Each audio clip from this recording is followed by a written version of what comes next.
ડભોઈ ખાતે ધારાસભ્યના કાર્યાલય ખાતે જનસેવા કેન્દ્રની શરૂઆત કરવામાં આવી। ભારતના યશસ્વી વડાપ્રધાન નરેન્દ્ર મોદી દ્વારા રાષ્ટ્રની મહિલાઓ પોતાના પગભર થાય તેને ભાગરૂપે તમામ સહાય સુવિધાઓ મળે તે માટે ઘણી યોજનાઓ અમલમાં મૂકવામાં આવી છે। જે યોજનાઓનો લાભ મહિલાઓ સુધી પહોંચે તે માટે ધારાસભ્ય દ્વારા પોતાના કાર્યાલયમાં જનસેવા કેન્દ્ર શરૂ કરવામાં આવતા મહિલાઓ સહેલાઈથી તમામ યોજનાઓનો લાભ લઈ શકશે અને આગામી દિવસોમાં અન્ય સરકારી કામો પણ આ કેન્દ્રો ઉપરથી શરૂ કરવામાં આવશે, જેથી કરીને ડભોઈ વિધાનસભાના લોકોને કલાકો સુધી લાઇનમાં ઊભા રહેવું અને સરકાર કચેરીઓના ધક્કા ખાવામાંથી મુક્તિ મળશે। આજરોજ મહિલા દિવસ નિમિત્તે જે મહિલાઓ સરકારની યોજનાઓના લાભ લીધા છે તેમને સોનલબેન સોલંકી મહિલા પ્રમુખ અને અશ્વિની શાહ મહિલા કાર્યકર જયશ્રીબેન રાજપૂત દ્વારા સર્ટિફિકેટ આપીને મહિલાઓને બહુમાન કરવામાં આવ્યું।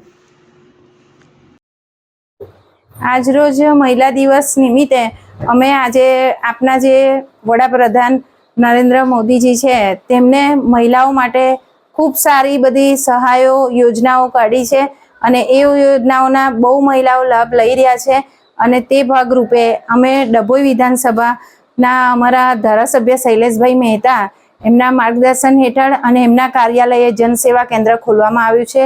એ કેન્દ્ર ખોલવાથી અમારી ડભોઈની મહિલાઓ ખૂબ સારા લાભ લઈ રહી છે। જે સરકારના લાભો મળે છે તેમાંથી તેમનું ગુજરાન ચલાવે છે, પોતપોતાની રીતે પોતાના પગ ઉપર સ્વનિર્ભર બની રહી છે અને પોતાના ઘરમાં પોતાની મહેનતથી ચલાવી રહી છે।